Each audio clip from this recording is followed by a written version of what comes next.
Welcome, my amazing family, to this night's discussion or this moment discussion, depending on. I trust we have been good. Right, so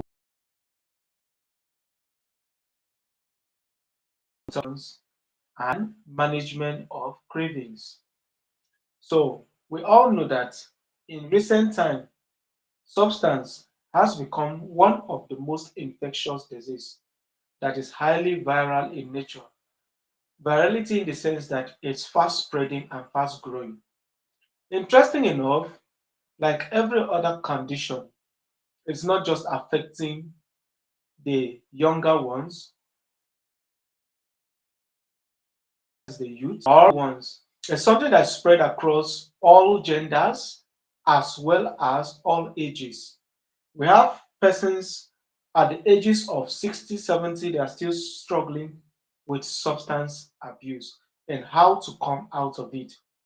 We also have persons who are within the age grades of 5 to 10 still suffering from the use of substance. This therefore shows us that it is something that affects all age as well as all genders.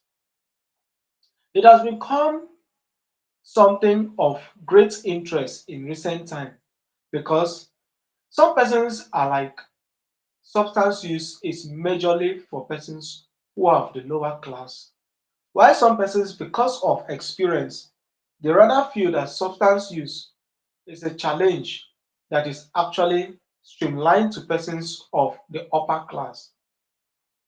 The truth about it is that if you are in the lower class, there are certain substances you are exposed to. If you are among persons or from a home or family that is among the upper class, there are certain substances because of the prices that these substances are sold at. Hence, both those who are actually from the wealthy home and those who are actually struggling, they have one concern. How did my ward, how did my child, how did my brother, how did my husband go into this very issue? And can there ever be any solution for this challenge? This has been one of the greatest questions that has been asked in recent time. In fact, it will interest you to know that just 2 days ago, a father asked me after the third or fourth admission of his child, he asked me and was like, what exactly can be given to this my child in form of medication? Now, whenever he sees this substance, that appetite, that urge to take it will not be there. Is there a medication like that? Or what exactly can he do? If you are just connecting on this live stream, before I will continue, I would like to say I'm very grateful having you here on this live stream. I really appreciate your time, appreciate your data. And I believe that this very discussion is going to be a moment of enlightenment to as many that are connected on this very live stream. Do well to give this live stream a thumbs up by clicking the like button and also comment, drop your comment when necessary. Please drop your comments where you are not clear. If you have any question as with regards to what we are discussing, because we are looking at substance abuse, but in the aspect of the triggers, how abusers can actually identify their triggers, and the craving aspect, how they can manage their craving as well as the triggers. That's the area of our concentration for tonight. So I believe that it's going to be an eye opener for persons who have similar questions or such questions to ask. So he was asking me, what exactly can I give to my child that when he see this substance, he will not even want to near and so on. And I had to put him through a couple of these things while handling clients or persons who are suffering or struggling with substance use, how they can be able to navigate their path to full recovery and to stay sober. So there are two major things you must understand as a user. One is trigger, two is the craving. The both of them are similar. Most persons use them interchangeably, but on this very live stream, I'm going to differentiate the two. What exactly is the difference between trigger and craving?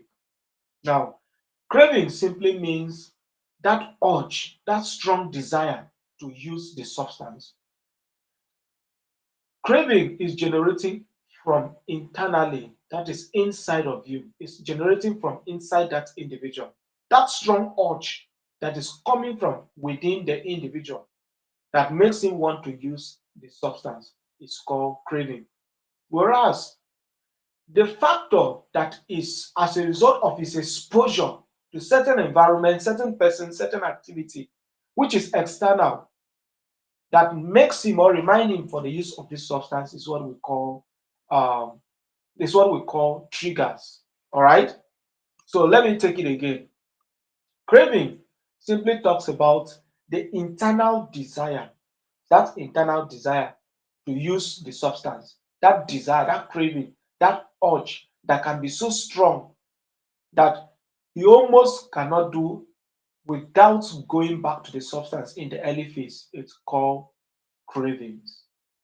Whereas external factors can act like pointers, reminding him to the use of the substance that will initiate the process is called triggers.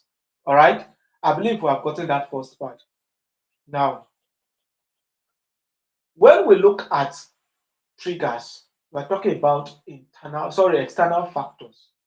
Triggers can be a person, triggers can be a place, it can be a situation, it can be an activity.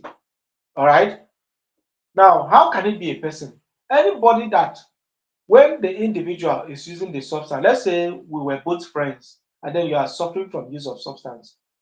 Anytime you are with me, I'm talking about the topic of the use of substance.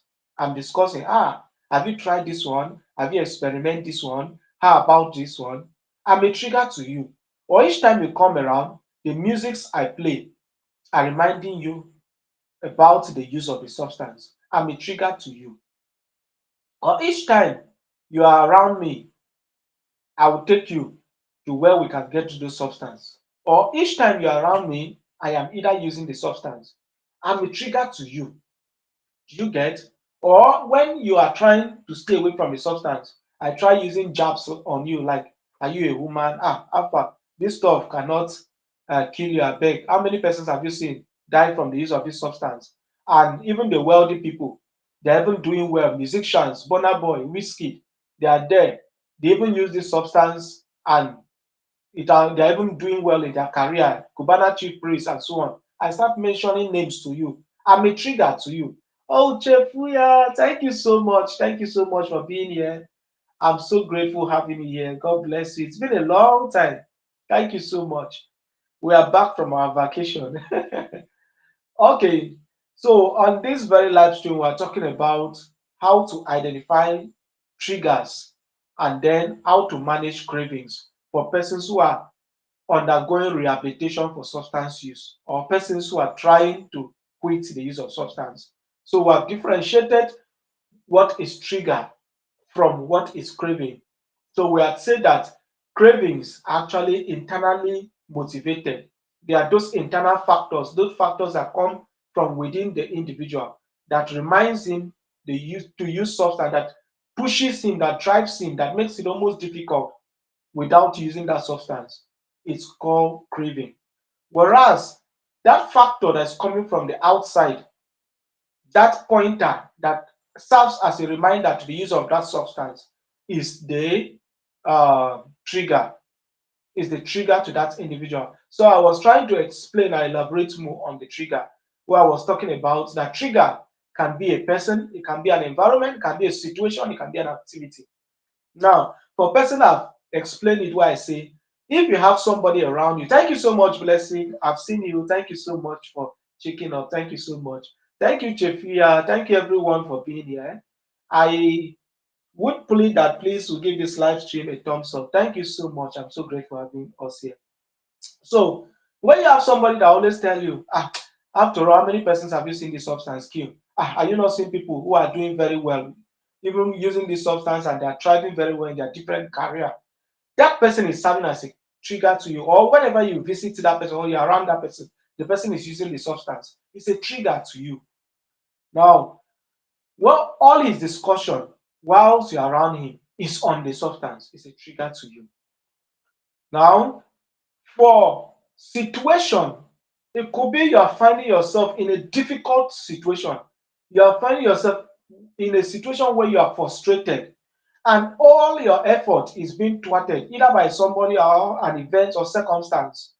And because of this, you become very frustrated and you think the safe haven for you, the solution for you, it's for you to go back to the substance. That situation serves as a trigger to you. All right. Then we also have activities. Some activities such as uh, football in the streets, gym centers, and so on, where the use of substance is not regulated, can be a trigger to an individual. It could serve as a trigger. Thank you so much, everyone. I'm seeing us. Thank you so much for connecting. I'm so grateful. Thank you so much. My dear sister, thank you for having me here. Thank you, Gist to Mandy. I'm so grateful. God bless you. Thank you for checking up. So this yeah, I'm fine. I'm fine. I'm fine. We're still trying to catch up from where we stopped. All right. We're still trying to catch up. How about you? How are you doing? As everyone, thank you so much for checking up. All right, so as we're saying, certain activities such as gym centers, football centers, with game centers that use of substance are not regulated could serve as a trigger, as well as certain environment. Let's say people that stay in the ghetto where the use of these substances are not regulated, it could serve as a trigger to this individual. All right, it could serve as a trigger for someone who is trying to quit the substance. Now, that will take us to cravings. Remember, we said that cravings comes from within the individual. It is internally motivated, right? Now, this craving, sorry, this craving could be as a result of the earlier phase where the individual is struggling from withdrawal symptoms. Withdrawal symptoms are simply bodily symptoms. Now, I will use this to differentiate between withdrawal symptom and craving. Because for persons who are already in the process of rehabilitation, thank you so much, Efuya. Thank you so much. Yes, so we are back. We are back. Thank you so much. So, for persons who are already in the rehabilitation, they may be finding out to differentiate between withdrawal and the craving. Now, withdrawal are bodily symptoms that you experience whenever you are trying to stop the use of a substance. Any bodily symptoms that comes up is called withdrawal. And the time frame is between 2 weeks and 6 weeks.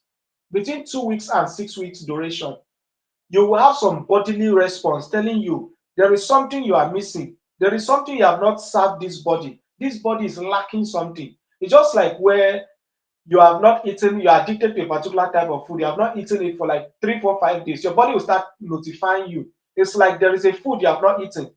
It's like there is something you have not eaten. That is how withdrawal works. It's a bodily response to the absence of the substance. Now, craving goes beyond the withdrawal. Withdrawal is just an aspect of craving, all right? Because it is this very bodily response that will make you to want to use the substance. So now, what is craving? Craving is psychological reminder, psychological push, psychological drive that will lead an individual to the use of a substance. That is actually what we call craving. All right. So each time, now what can push an individual to have a craving? What can trigger a craving? We have emotional response as at the moment. Let's say the individual needed money to start up a business from his or her father, or let me say the parents or uncle and so on, the caretaker, the caregiver, and so on. And then they are telling him there is no money, or can you exercise a little patience, and so on. And because substance have a way of changing the pathway of the brain on response to different situations of life, They become more impatient. Impatience is part of the end result of substance use. Some of the manifestations to show you someone is an abuser. Impatient. This type of impatient I'm talking about is a marked one that results in that you find it with people that use substance. All right, they easily would not exercise patience in things. So this individual, because it's not patient with time, he would want to go back to the substance. Or maybe someone provoked him through discussion or any of those means. As part of his way to handle that resentment and anger, he will want to use the substance. That is another thing that could lead an individual to have craving for a substance. Then it could be an emotional response, maybe a boring day, or he finds himself in an atmosphere where he's not too happy, he's not sad, and so on. That also could boost the desire to use the substance, which is the craving. And then craving also can result from just external cues, seeing someone using substance or perceiving these substances. It can lead the individual to have craving. When the individual perceives the use of the substance, he or she can be tempted to want to use the substance. All right. So those are factors that can lead an individual to having cravings. All right. Now, another thing could be is psychological perception as to the normal events of life. Mind you that substance use, a couple of these substances change the pathway of our reasoning, especially as a result, as far as it relates with cognition, and then as it relates with judgment and insight. So because their cognition, their cognitive ability is altered. Cognition simply means your ability to make fine and better judgment, to make better decisions, to make better choices. Because that pathway has been altered, they can no longer see something that is bad to be bad. They can see something harmful to be good, which is why you see some person, even while it is affecting them, they still have not seen the need to stop the use of that substance. So it could be a psychological state due to altered judgment, altered insight. Judgment simply means your ability to differentiate between right and wrong. And then insight is your ability to recognize what is good and what is bad. All right? If whatsoever you are doing is leading to a good path or is leading to a bad path. So this substance, because it has altered the cognitive ability of this individual, his insight and his judgment, you will see that it can serve as a channel for cravings for this individual. All right. Now, how do I identify the difference between them, which is the cravings and the trigger? How do you identify your trigger? That will be another thing. Now, remember that we say that trigger can come in form of person, place, activity, and situation. What you need to do is you have to retrospect and introspect. What do I mean by retrospecting and introspecting? I simply mean you have to search within you and behind, back in time. So you search within you and back in time. Who are those persons that were my friends that whenever they are close to me, I feel like using this substance? Who are those persons that whenever I don't even feel like using the substance, they remind me of the substance? Who are those persons that whenever I'm with them, they are always using substances? That is for the aspect of identifying your trigger if it is person dependent. Or you find out, what if I am angry, things are not going as I want, and then I'm frustrated? How do I cope? How do I manage that frustration? How do I manage the disappointment? If you are frustrated, all your mind is telling you is to go and use substance. That means your trigger, one of your trigger could be situational.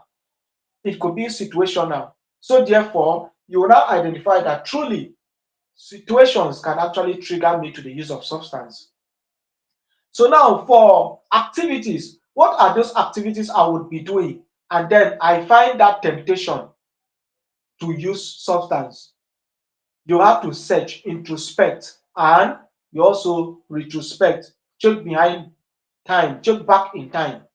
What activity? Is it swimming? Whenever I go to swimming, I feel like just making the moment. Is it birthday celebration? Whenever I'm celebrating my birthday, I feel like completing it with a top up with wine, with a top up with a puff of this and that. Do you understand? So you have to check back. What are those activities? Is it a burial ceremony? Whenever I attend, I am tempted, or whenever I visit this person, because I cannot say no. Do you understand? So, is it as a result of the places you visit? Is it as a result of the environment? You check it. So, you have to journal, write down what exactly are those things that act as my trigger. Is it as a result of excessive eating or inability? Now, this one could be for craving. The person that will tell you that if I don't take, say for marijuana, for instance, if I don't take it, I don't have the appetite to eat. If I don't take it, I cannot sleep very well. That is another way you can identify your craving. If you're actually craving or you're having a trigger. So this inability to sleep, inability to function well, this inability to eat very well could serve as a trigger to the use of your substance. It could boost your craving level. So these are things you need to search out. Is it as a result of managing your anger situations? Now, if I don't take it, I cannot calm my nerve. You have to check it. Those are strategies for identifying your triggers and your cravings if you are still having cravings. Now, the question now is, can cravings stop or can trigger be controlled? Can it thoroughly be controlled and managed? Okay, let's approach it this way. Remember that cravings are internal. That's something that comes from within you. You can control your craving, but you can't control your triggers because triggers are external. You can't stop other people from using the substance. Say, for instance, you were visiting the individual and he's a substance user. You can't stop him from using it. It's his house. You can't come to my house and tell me what to do in my house. So that means that you can't control that external factor. If you go to burial ceremony or you go to birthday ceremony, whatsoever they are serving, you are not in control of what they are going to be serving. It's not your role to decide what they are going to be serving. And because it's not your role to decide what they are going to be serving, you can't control that factor. Okay, thank you so much, Chefia. Thank you so much. Thank you for still hanging around. Thank you so much. I'm so grateful. God bless you. So, you can't control these external factors, but you can control your urge to use the substance. You can actually control that urge. You can control it because it is coming from within you. You can control it. That will take us to how to manage your triggers and your cravings. How do you manage them? Whenever you are feeling restless and then you feel that the way to calm it down, for cravings, there is what we call 5D. There's what we call 5D. The first D is called distract. The second D is called deep breath, taking in deep breath. The third D is called discuss. You discuss with someone. The fourth D is called delay. You delay the urge. You delay it. And then the fifth one is called, the fifth D is drink water. Now, how do you apply them?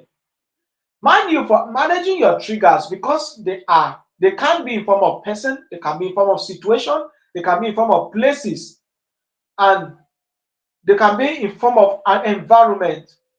So therefore, for triggers, how to manage it is avoidance. It's avoidance.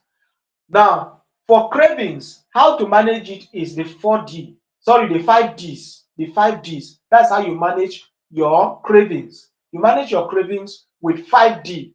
And I'm going to list them again. The first D is distract. You distract yourself from the thoughts, from the environment, from the smell. Distract yourself. Distract yourself. That thought, distract yourself from it. Then you discuss. You discuss with someone that is more enlightened, that is not a user. You drink water. I will tell us how to apply them. You drink water, which is the third D. You delay the craving, you delay that urge. After a while, it has come to be proven that that craving does not last beyond, in fact, does not last beyond 3 to 5 minutes. For each stroke of that desire, that urge, it does not sustain beyond 3 to 5 minutes. Meaning that anything you can do to either move yourself away from your triggers or handle your cravings, that you effectively do it beyond 5 minutes, you can effectively sustain your sobriety. So the next one is, I've said, you drink water, you discuss, you delay, you distract, and then you take a deep breath. In some essence, so in some instances, you might be overwhelmed. That period, you relax. You relax. All right. So now, how do you apply them? Let's go into details how you apply them. You cannot be in an environment where they are using the substance, for instance, marijuana, and the smell is there and everything, you are looking at it, they are using it, and you say you want to delay. How? That would not work. Delaying would not work in that instance. What do you need to do in that instance? You move away from the environment. Remember, I say that for your triggers, how you will manage it is to avoid. So, what you will do is to move away from the environment.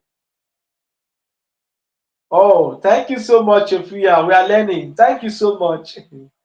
Thank you so much. I'm happy to hear that. So, when you see somebody that is using the substance, move away from that environment because delay will not work there. When you see somebody that is using the substance, don't stay and say you want to drink water. If you like, drink 1 drum of water, drink 70 liters of water. At the end of the day, you'll still be tempted to use the substance. Still, the urge will become overwhelming for you to the point you can't manage it again. You can't resist it again. So, what you will do when you are in an environment they are using it, you walk away. But if it is okay, okay, yes, distraction can work. Yeah, these things I'm talking about is not just to substance. It's actually for addiction generally. And I've said that addictions come in different forms. We have book addiction or reading addiction. We have screen addiction. We have sex addiction. We have substance addiction, which is one of it. Then we have the one we call social media addiction. The social media addiction. And then there is food addiction. So there are different forms of addiction. The one you are talking about falls under food addiction. It is called food addiction. So the same strategy would work for all of them. These very strategies I'm talking about, the trigger identifications and then the management of your cravings. It will work for them, Jeffrey. It will actually work effectively. So what you do, as I was saying, if you are in an environment where there is, if it is your house, you walk the person away. You make the person know, in fact, your friends, that you are done and dusted with the use of that substance, and you don't want anybody to use it again in your house. But if it is the person's house, the person's birthday ceremony, the person's wedding ceremony, you can't stop the person. You can't control that factor. You rather walk away. Now, where it was an activity, you mustn't engage with it. Where it was based on situation, deep breaths can work there. You can take a deep breath. You can distract yourself by watching movie. So that is how. Now, when you are in your house, for instance, or maybe yes, mostly in your house, and then it's situational in nature, and the craving is mounting up, is becoming stronger. You distract yourself with watching movie. You can distract yourself with sports. You can distract yourself with gym. You can distract yourself with exercise. You can distract yourself with discussion, which is the one we call discourse. You can discuss with someone more enlightened, not someone that would enable the craving, that will enable the use, not someone that is judgmental in nature. Because another thing that leads most persons back to their use is as a result of finding themselves or having themselves around persons that are judgmental in nature. You are telling the person, I'm having craving, and the person is making you feel as though that you are already relapsed. That's another factor that leads most persons to return back to the use of the substance. So you mustn't turn to somebody, which I think I will make another section to talk about support group. All right. So you distract yourself from the use. You discuss with someone that is not a user. You discuss on strategies. During the course of the discussion, it can serve as a distraction. You can distract in form of music, in form of watching movie, and so on. A lot of things can be there to distract you. You can take a deep breath when it's becoming overwhelming. And then for people who use alcohol, you can actually drink water to calm your nerve. You can drink water. You can drink water to calm your nerve.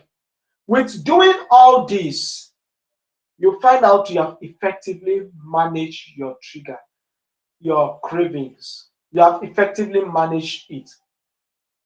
And with this, as I would tell someone, I say, if you can effectively do all these things in a space of 6 months to 1 year, if you can effectively do them, you will stay sober for a very long time. If you can attempt to do this thing for the space of 6 months and 1 year. Now, why is that theory possible? Mind you that any form of addiction is habitual in nature.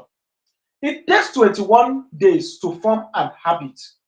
It takes 21 days to form an habit. It takes 6 months for any habit to be sustained and mastered. 6 months. It takes 21 days to form a new habit, but it takes 6 months to master and sustain the new habit that has been formed. Hence, this substance this individual have used it for 3 months. Sorry, I've used it for 4 years, 7 years, 5 years. It will not just stop in one day. You need to replace it with a new habit. So the drinking of water for persons that use alcohol could be the new habit. Whenever the urge is stronger, he or she would resort to drinking water. And if you can sustain it, or maybe whenever the cravings are high, there are triggers, you move away, you delay, you take deep breaths, you discuss, you distract yourself. If you can effectively do it and master this habit for 6 months to 1 year, the old habit will be replaced by the new one. So I believe I've answered the aspect why it is possible for 6 months to 1 year.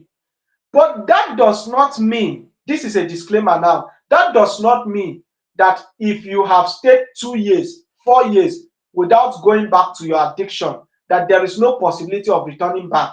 I will answer this when I talk about the circle of change in details again. The circle of change, how change takes place. I'm going to answer this. All right. The fact that you have stayed 2 years, the fact you have stayed 4 years, the fact you have stayed 5 years, if you still go back to those things that led you to the use of the substance, you would definitely come down to the use of the substance again. You will indeed return back to the use of the substance. So I believe we have learned something here. Now, what is now the recommendation, the action point? For persons who are actually at the point where they're almost given up, maybe you have someone that is an abuser, someone that is struggling with addiction, someone that needs help, and so on. One thing you need to know is that substance use is not a sentence to death. It's not a sentence to end of life, all right? It's not a sentence to someone's doom, all right? You can actually recover fully from the use of substance.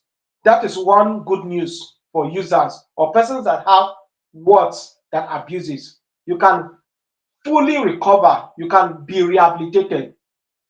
The second news is that in recent times, There are medications that are called anti-craving medications. What is an anti-craving? Medication that reduces the cravings or counters the cravings. So whenever this urge comes up, they counter it. If it's a result of your mood, we also have what we call mood stabilizers. That because you are bored, you are angry, always temperamental in nature. There are medications that could handle that mood and regulate it normally. Hence, there will be no need to use the substance. And then there is an aggressive method too, but this one is done by clinicians, strictly clinicians, under the supervisions of clinicians, which has to do with the use of substance that whenever you are under this therapy, if you go back to that particular substance you are abusing, your body will respond in such an aggressive way. Now, why do I say it is only advisable and it is only done under the supervision of clinician? Is because you can you can pass on, you can lose your life along the process if you do it without supervision. Because if you have taken this medication,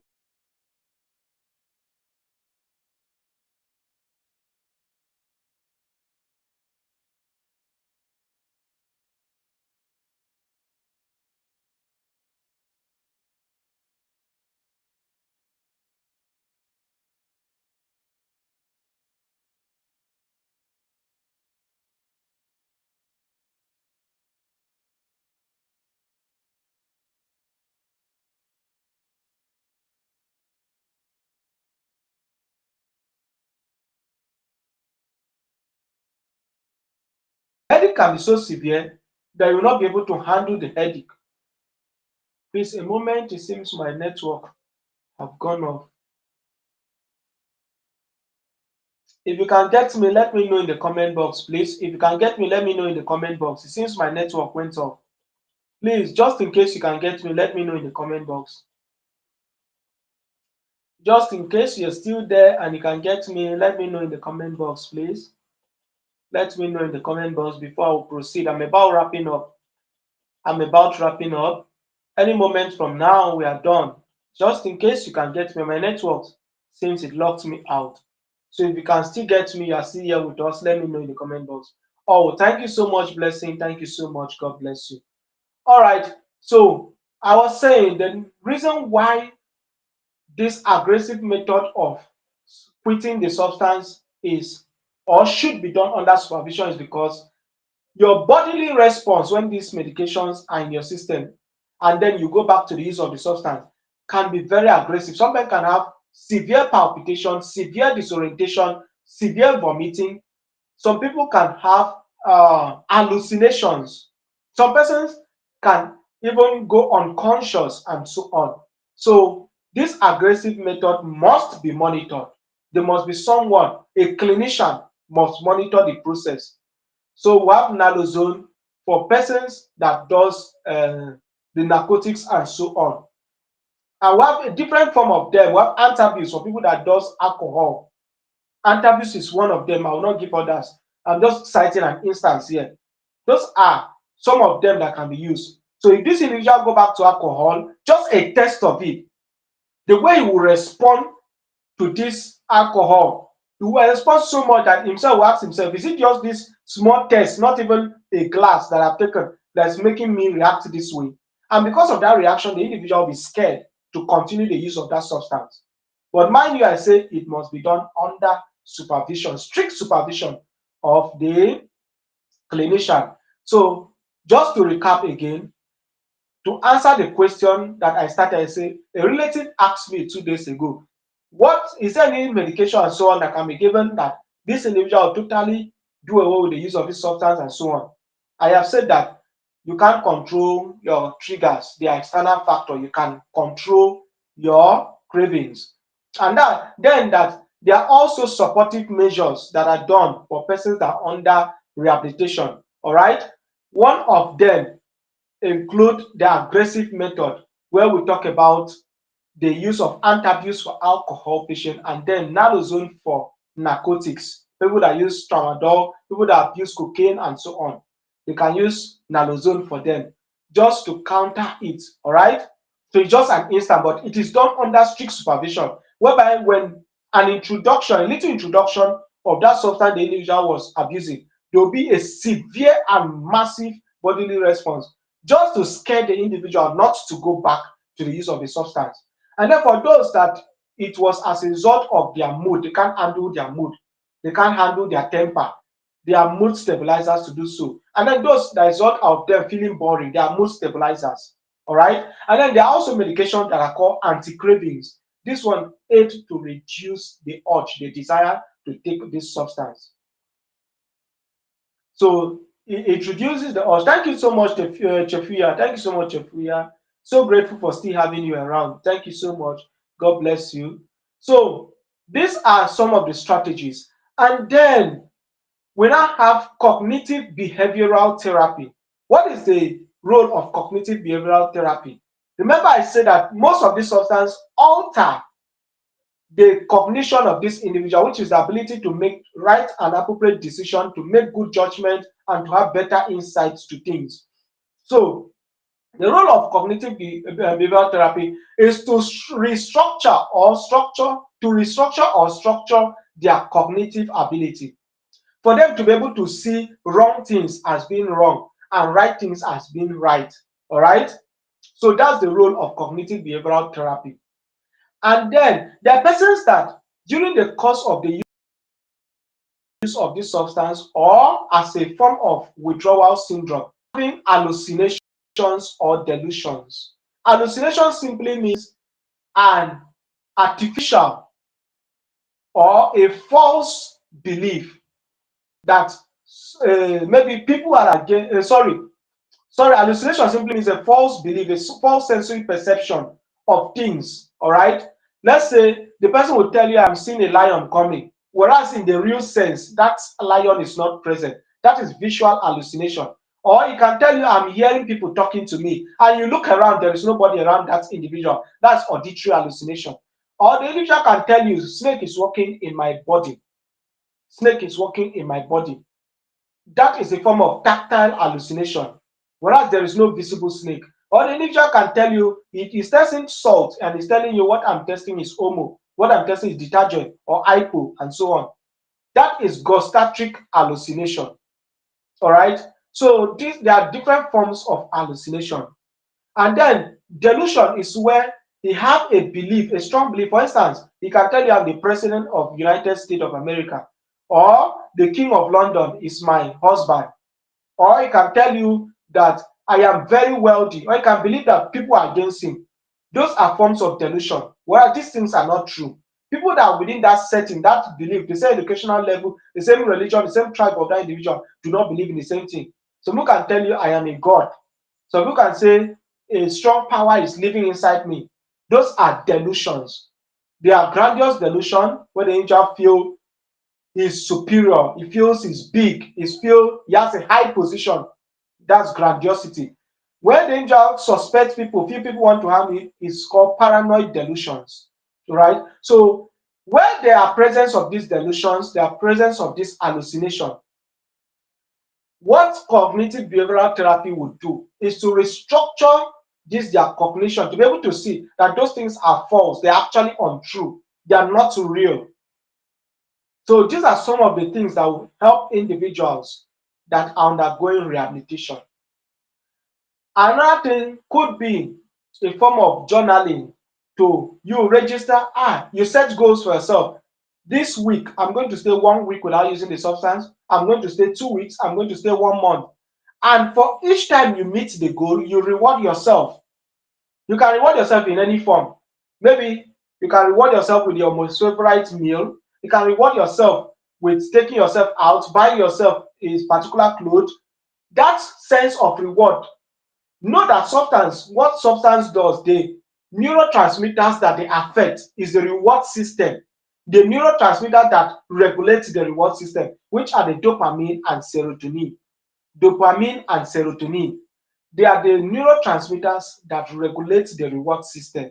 So what do this reward do? Instead of you feeling that high, that happiness through the use of the substance, You are now creating another way to satisfy and to reward yourself, that you have been able to achieve something. You can derive happiness from other things outside the use of this substance. So you set the target. When you achieve it, you reward yourself. Mind you, in the chain of use of substance, there are three things, three ends. One is the cue, two is the action, and then the third one is the reward. The cue is something that will point, trigger the individual to the use of the substance.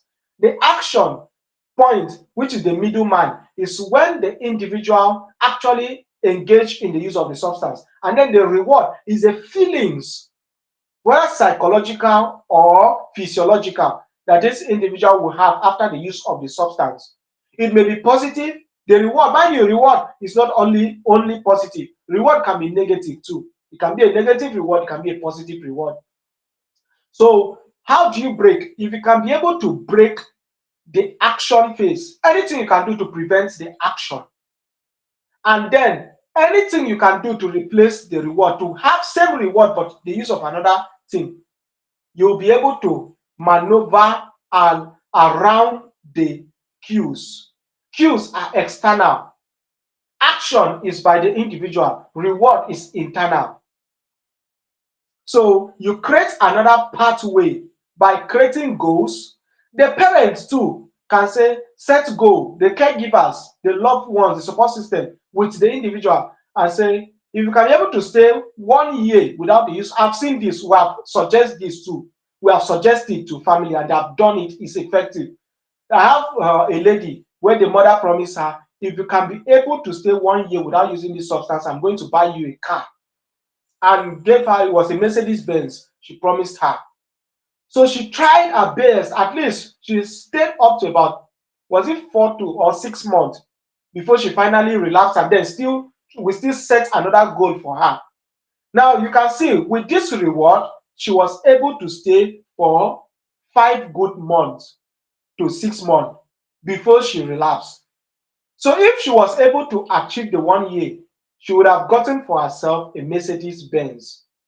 So I believe these have answered how the reward can be given, because it will, what the reward does is to still trigger that dopamine pathway. That dopamine pathway, as I said earlier, is what is responsible, and the serotonin, for giving these feelings of happiness, of reward. All right. So that is another strategy. That is another strategy. Yes, thank you so much. If you are still around, thank you so much. God bless you. Thank you so much. So this is another pathway. Another way we have suggested for families is change of environment. Mind you, I started by saying that the trigger can be in form of the environment because it's external, right? Suggest will tell the relative to change the environment of the individual. They can rent house in another place for the individual, and so on. I think I should be wrapping up in any moment from now. My network will go off. So they can change the environment for the individual, take him to a new environment, and then start for him to be able to change the circle of friends and so on. With this, the triggers will be managed. I believe we'll be able to learn a lot. And I think at this point, we will have to wrap up here because my network, it have given me signal, it will go off again. So is there any question in the next 1 or 2 minutes? Let me see the ones I can attend before it completely goes off. Is there any question, any suggestion? What have you been able to learn? Let us know in the comment box. What have you been able to gather in this night discussion? Let us know in the comment box. Have you been able to learn something? Do you have any question? It may be a question concerning someone that you know is struggling with substance. I would have loved to continue. I would have loved to continue, but my network is giving me signal that it will soon go off. So please, any question? Yes, so thank you so much, Amaka. Wow. Thank you so much for having me here. God bless you. Thank you so much. Thank you so much. God bless you. Thank you so much. Yes, so I'm back. Oh, I'm back. I'm back to continue where we stopped. Thank you so much. All right. So any question as relates with substance use, how to identify your triggers, how to manage your cravings. And remember, I said that when it comes to this trigger identification and cravings, management of cravings, it is not just restricted to substance use. So it goes on to even other forms of addiction, where earlier I mentioned other forms of addiction that could be screen addiction, could be social media addiction, it could be book or reading addiction, it could be sex addiction, it could be a form of food addiction. Yes, there are different forms of addiction. There are different forms of addiction. So the same clues, the same triggers can manifest in different forms of addiction. There's also what we call gambling addiction. There is gambling addiction. So the same triggers can serve in any forms of addiction. So by way of wrapping up, for those persons who are just connecting, I said that triggers are those external factors that serve as a cue, as a pointer that reminds the individual they need to use a substance and to go back to the use of the substance that will cause a relapse. That is a trigger. Whereas the craving are internal factors that are internally motivated, that mounts a desire, mounts an urge within the individual that makes him or her wants to use a substance. That is actually what we call cravings. All right. So after mentioning all this, we talked about how to manage them. We say because cravings, the cravings can be managed with the 5D, which is discussing with someone, distracting yourself, taking a deep breath, and then you drink water, and then you delay the urge. And then we now talked about for the trigger, which is external, which are dependent on four factors. Could be environment, could be person, it could be situational, it could be place or activity. So in all of these, what you need to do for your triggers, you avoid them. You avoid your triggers. Whereas you use the 5D for your cravings. And then I now talked about other supportive ways to handle it, where I talk about journaling and the reward system pattern, where I say you set goals for yourself, even alongside with your support system, and then you give yourself a reward. And I say that the reward may not necessarily means that they will give you money. It can be in form of taking yourself out, buying yourself your favorite food, your favorite clothes, buying the child favorite clothes, taking him out, giving him he or she what he or she have long been asking for, a good thing now in this case.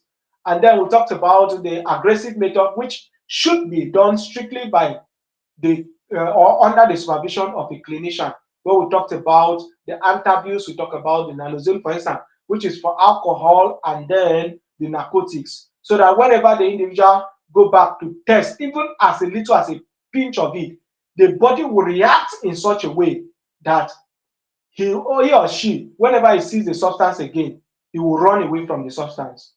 That's another way. And then we talked about the aspect of cognitive behavioral therapy, because substance affects the cognition, which I say cognition simply deals with the ability to make decision, make good judgment, understand the way things should be. So in cognitive behavioral therapy, it aims at restructuring, which I talked about, that some persons in the use of this substance may have hallucinations, delusions, where I say both of them are false belief. They are false or misinterpretation. Illusion is the misinterpretation of an actual external factor. So in hallucination, that thing is not there. The person will tell you it's there. For instance, the aspect of visual hallucination, I can tell you I am seeing a ghost. You are looking, the ghost is not there. I can tell you I'm seeing my brother. You look, nobody is there. Auditory, you can tell you I'm hearing people talking to me. You look, nobody's around. And then illusion, there is something actually present there, but the person will misinterpret it.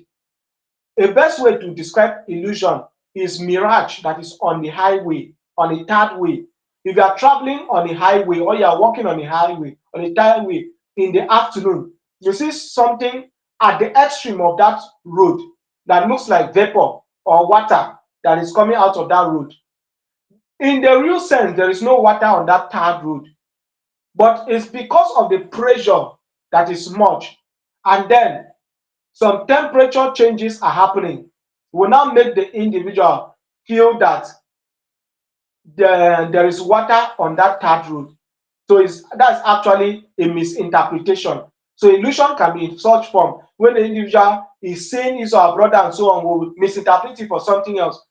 Then we now have delusion, where he believes, having some false belief that are not true He can believe someone is against him, someone is attacking him. He can feel he's the president of USA or is married to the king of England and so on, or the queen of England.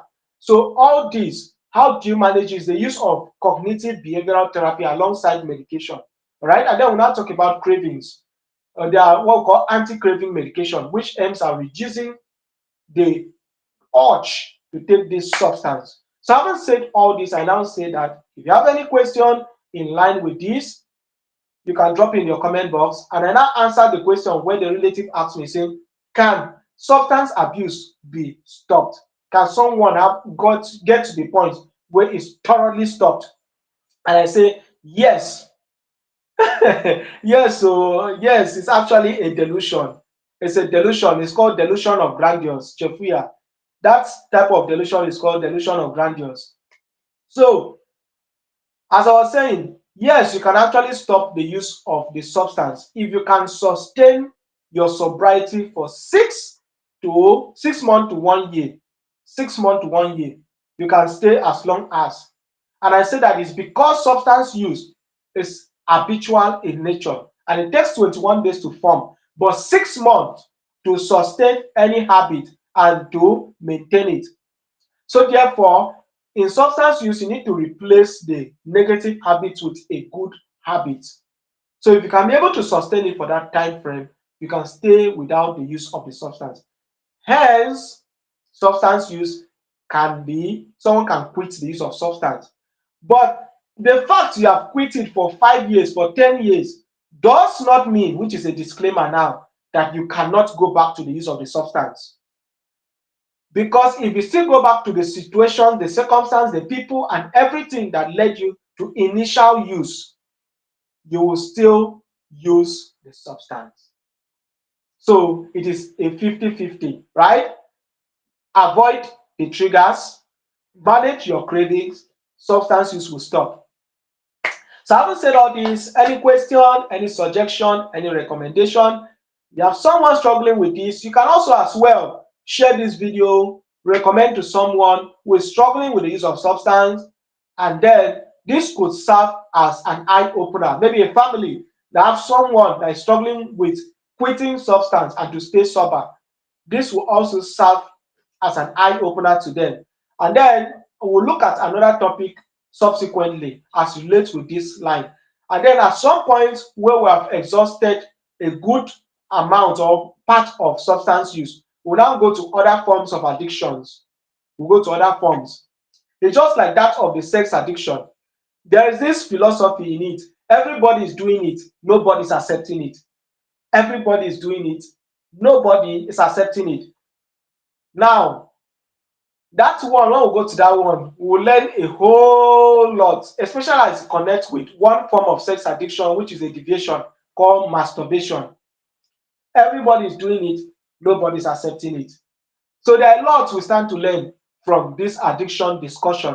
And then, as I always say for persons who are new to this very channel, that it is also a side where we talk about other health related topics, although will be mostly streamlined to the mental health aspect. And then we'll also be talking about other mental health conditions outside addiction. All right.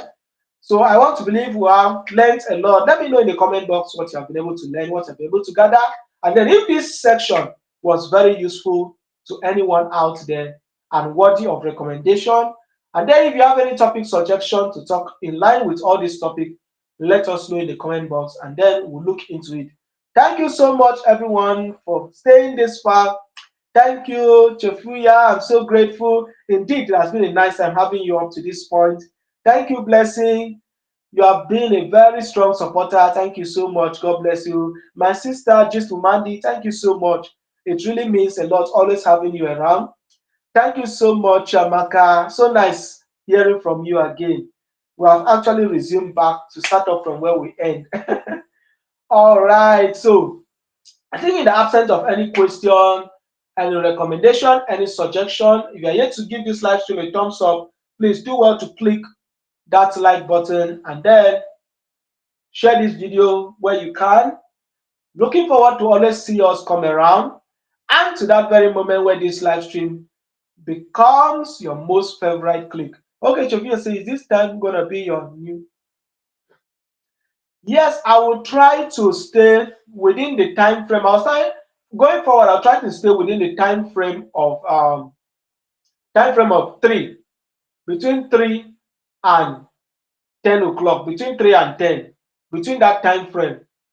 If I'm going to make more time to come up within 3 and 6, more of my time I'll be coming up is between 3 and 6. But in some days I might come earlier, maybe 12 o'clock and so on. Or some days I'll not go beyond 10 o'clock.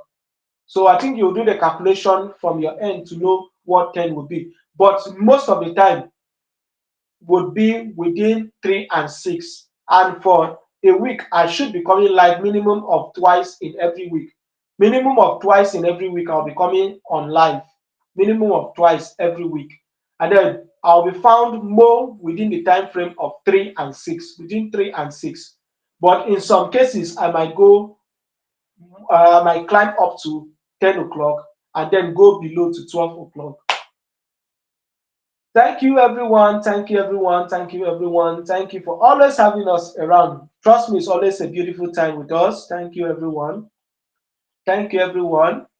So, in the absence of any question, any suggestion, any recommendation, as we are sharing the video, I will also use this moment to check every other person. And then for those that are content creators, I'll check what we are doing. I think from now going forward, I'm returning back fully. I'm actually returning back fully. So it will be more better than how it used to be because I have been able to balance my schedule. I've been able to balance my schedule. So I now have sufficient time, at least that will carry me for twice in a week. So I now have sufficient time that will carry me for twice a week, every week to come up. And then we'll be talking on several topics.